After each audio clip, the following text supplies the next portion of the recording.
mengeluarkan yang namanya surat penugasan kepada seluruh gubernur, bupati se-Indonesia. Justru dengan penugasan itu Partai Golkar akan melakukan evaluasi siapa yang sudah bekerja dan siapa yang efektif. Mengusung seorang calon gubernur ataupun calon bupati dan calon wali kota. Pada kesempatan ini kami menyampaikan mengundang seluruh kader-kader bangsa, terutama yang memiliki misi, memiliki gagasan, memiliki cita-cita untuk membangun daerah. Pilkada DKI memang kita lihat nanti. Kita bicara dulu. Apakah ada Mas Anies lagi, Pak? Ya? Usung Mas Anies lagi nggak, Pak? Ya, probability ke arah itu masih ada aja. Cuman kita perlu pengkajian. Ya. Oke. Pak Anies minta ini jeda dulu ya. Kita jeda dulu, nanti baru ada pembahasan-pembahasan akan kemana kira-kira arah perjuangan beliau di dalam kehidupan berbangsa ini. Pilgub DKI itu kami sedang godok, mudah-mudahan kami akan memajukan kader internal partai yang masih baru, masih fresh, dan tentunya berpeluang menang. Demikian. PD Perjuangan menyatakan kesiapannya. Marilah kita berkontestasi dalam demokrasi pilkada itu secara fair, sesuai dengan prinsip perundang-undangan dan etika yang kita anut. Dan pemirsa, untuk membahas seperti apa prediksi keseruan Pilkada Jakarta yang diisi segudang tokoh politik dan pemerintahan Indonesia, serta bagaimana pula peta koalisi yang mungkin terjadi di Pilkada Jakarta, sudah bersama kami melalui sambungan Zoom ada Direktur Eksekutif Carta Politika Yunarto Wijaya. Mas Toto, selamat pagi. Selamat pagi. Mas Toto, ada nama pesohor di dunia politik ini sudah banyak sekali yang tersebut. Diprediksi katanya akan maju di Pilkada Jakarta. Misalnya Partai Nasdem juga mendorong mantan Gubernur DKI Jakarta Anies Baswedan, muncul lagi namanya untuk jadi DKJ 1 nanti. Nah, menurut Anda bagaimana kans untuk menang kalau seandainya Anies maju lagi? Ya, apapun yang namanya incumbent pasti lebih punya modal sosial untuk maju kembali atau investasi politik. Kalau kita lihat di survei-survei pun, saya juga sempat melakukan survei sebelum dilakukan Pilpres, Mas Anies masih yang tertinggi. Bahkan bisa dikatakan masih bisa dihitung jari nama-nama yang kita anggap mumpuni untuk kemudian bisa memenangkan pertarungan di DKJ. Yang pertama ada Mas Anies, yang kedua ada Ridwan Kamil, yang ketiga ada Ahok memang. Jadi Mas Anies saya pikir punya peluang sangat besar secara elektoral. Walaupun memang ada sebuah pola yang menarik kalau kita baca dari sejarah pertarungan di DKI ya. Yang menang itu selalu yang mengejutkan, bukan yang surveinya tinggi. 2012 orang mengunggulkan Foke, tiba-tiba hasilnya memenangkan Jokowi. 2017 di atas kertas Mas Ahok lebih unggul, tapi kemudian Mas Anies yang memenangkan pertarungan.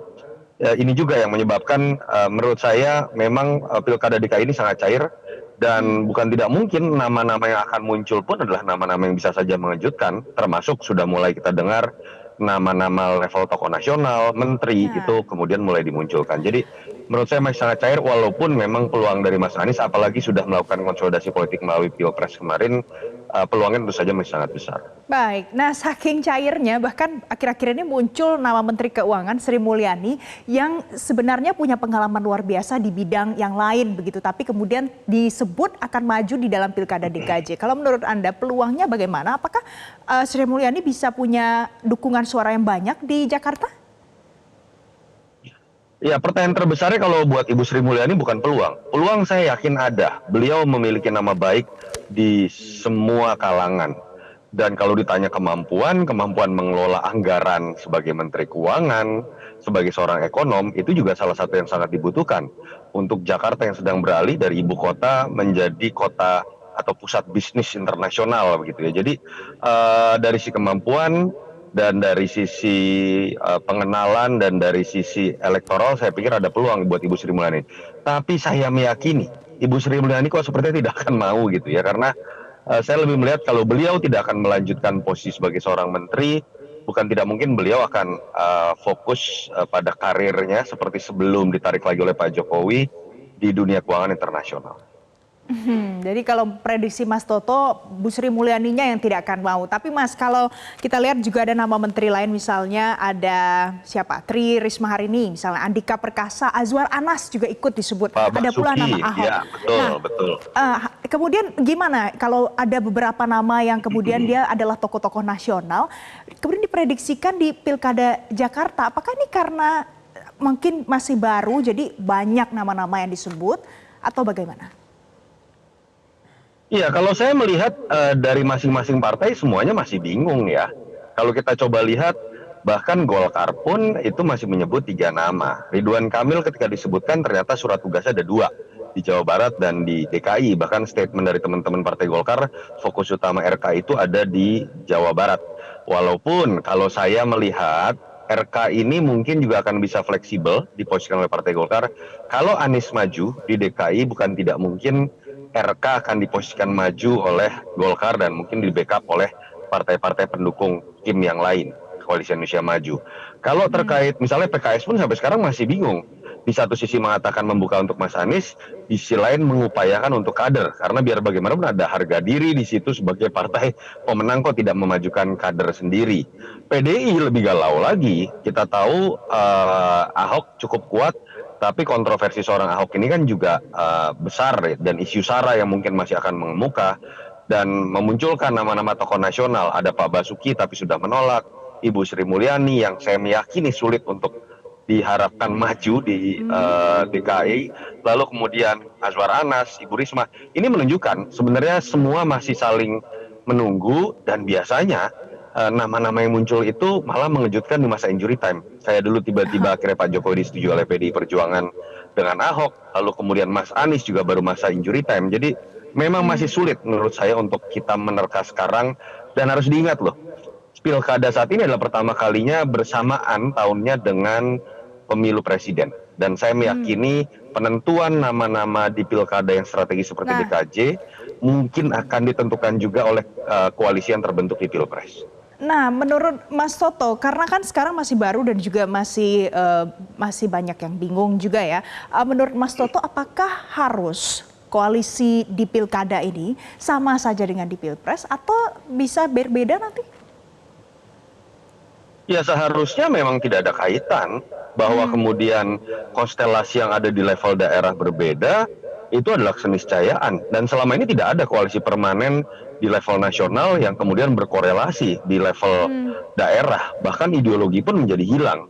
PKS dengan PDI Perjuangan bisa saja bergabung, tapi karena masih fresh, masih hangat kan bukan tidak mungkin loh untuk daerah-daerah strategis, misal kalau Nasdem atau PKB jadi masuk ke dalam koalisi Prabowo Gibran, lalu presiden terpilih Pak Prabowo mau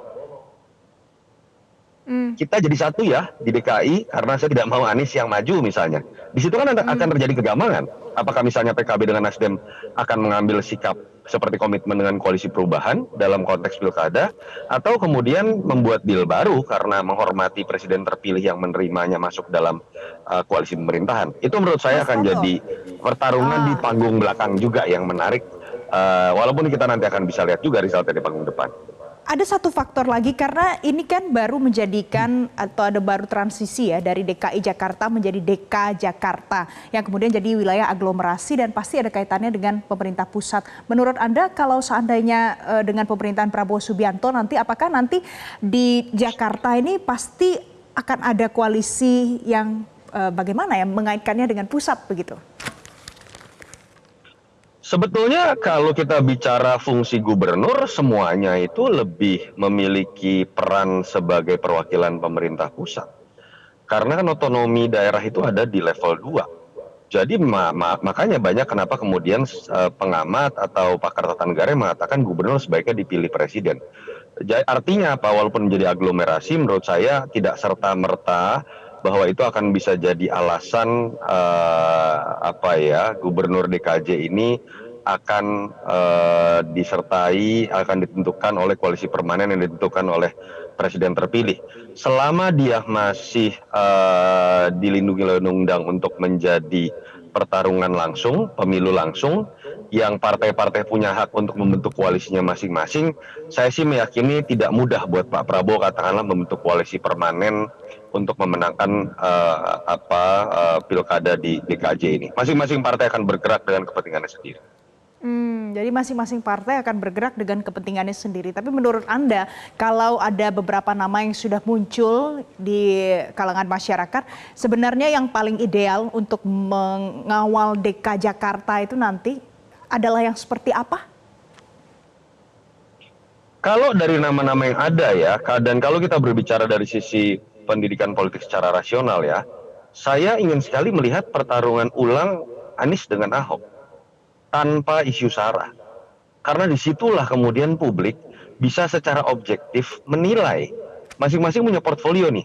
Ahok punya legacy, Anies punya legacy. Ahok punya kerja, Anies punya kerja. Kalau itu terjadi, menurut saya sesuatu yang mudah untuk publik melihat secara rasional mana yang sudah lebih baik, mana yang memang kurang. Tapi dengan catatan tanpa adanya politik sara ya. Tapi apakah itu mungkin terjadi? Menurut saya tidak mudah.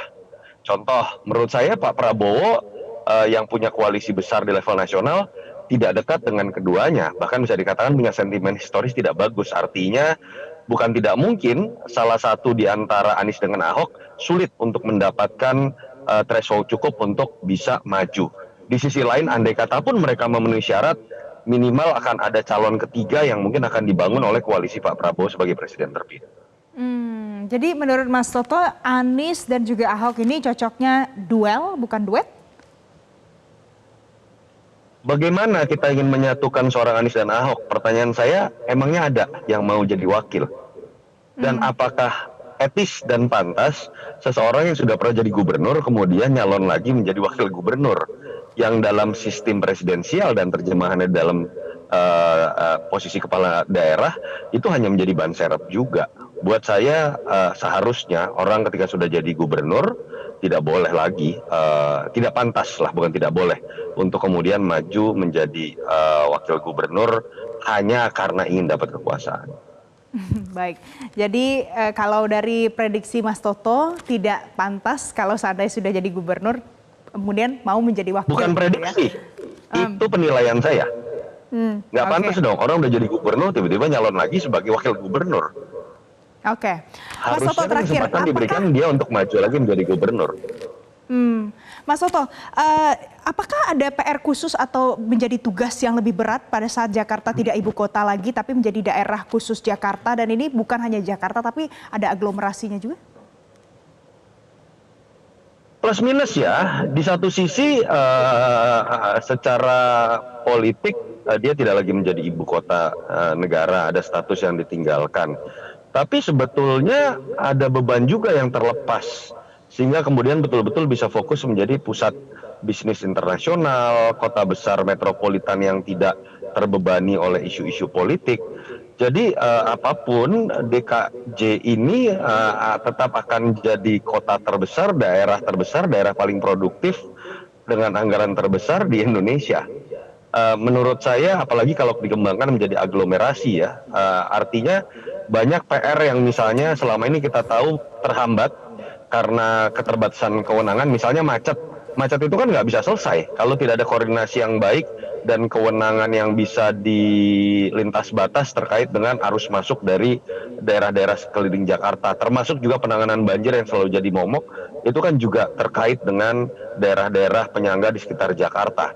Kalau itu terjadi, sebetulnya ruang dan otoritas dari gubernur terpilih nanti itu lebih besar untuk bisa jadi problem solver. Dan apapun masalahnya nanti siapapun yang duduk menjadi gubernur DKI Jakarta ini punya potensi besar ya untuk mumpuni menyelesaikan masalah ini karena sudah menjadi aglomerasi?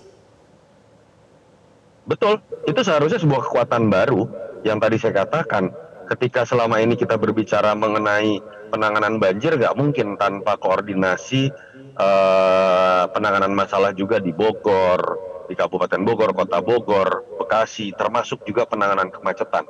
Jadi harusnya ada modal investasi sosial lebih yang akan dimiliki oleh Gubernur DKJ ke depan yang harusnya bisa mengeksekusi lebih bagus dibandingkan dengan ketika statusnya masih DKI dengan kewenangan yang lebih terbatas dalam konteks kewilayahan. Mas Toto, dari nilai positif dari konsep DKJ ini adakah yang harusnya diperbaiki atau adakah yang mungkin lebih baik diubah begitu untuk memudahkan pekerjaan di DKJ nanti?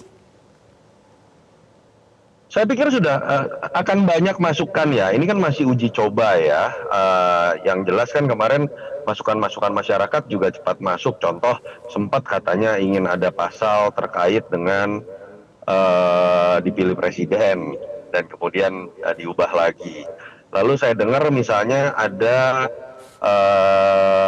pasal yang menyebutkan bahwa walaupun sudah dipindah ke IKN tapi tetap ada perwakilan pemerintahan dari masing-masing departemen untuk tetap ada di Jakarta. Itu menurut saya harus ditegaskan, jangan sampai kemudian IKN ini hanya menjadi kosmetik politik, tapi beban kerja nanti isinya orang-orang politik, pejabat-pejabat level atasnya tetap ada di DKJ begitu, di Jakarta. Kalau itu terjadi ya sama saja bohong, hanya ada kosmetik tempat baru di Kalimantan, tapi kemudian bebannya tetap ada di Jakarta. Baik. Terima kasih Yunarto Wijaya, Direktur Eksekutif Carta Politika sudah bergabung bersama Terima kasih. pagi hari Sama-sama. ini di Selamat Pagi Indonesia. Jelajahi cara baru mendapatkan informasi. Download Metro TV Extend sekarang.